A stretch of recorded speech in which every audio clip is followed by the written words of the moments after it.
As tuners go, the SC245 has vintage style tuners that are steel stamped. The PRS has the modern style tuners, very smooth, no complaints. And the Gibson, this is a traditional version, studio faded, so it has the vintage style, which is very similar, the stamped steel. So these are something that some people would consider upgrading, although I will say that all of these are smooth. Matter of fact, the only guitar I've ever had that had a problem with tuners was my 1990s Dean Strat style that were they were really stiff. And they probably just needed to be lubed or something.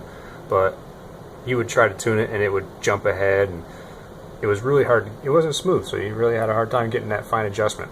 It'd take a lot longer to tune your guitar that way. So that's the main thing about tuners. Are they smooth? And all of these are. I haven't had any complaints as far as that, including the Epiphone. It has perfectly smooth, wonderful tuners. I have no complaints. As far as like whether or not they're gonna stay in tune for you,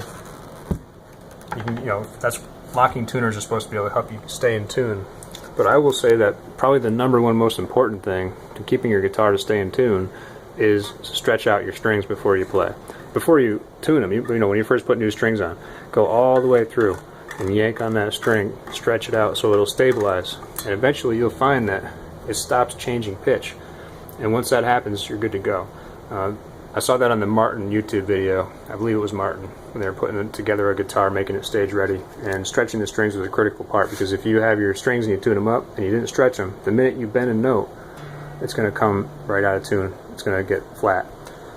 So that's probably more important than anything, keeping your guitar in tune. And of course, you need to tune it every single time you play. Temperature changes and just sitting around, very slight changes can take you just a little bit out of tune. I see it go in both directions. I bend strings all the time and it stays in tune while I'm playing, but then when I come back the next day, it's off just a smidge. And it'll still sound good when they're off just a smidge, but you lose that sort of magic when your guitar's not perfectly in tune. So I recommend making sure it's dead on every time, every day, or maybe multiple times a day. Check it, make sure it's dead on.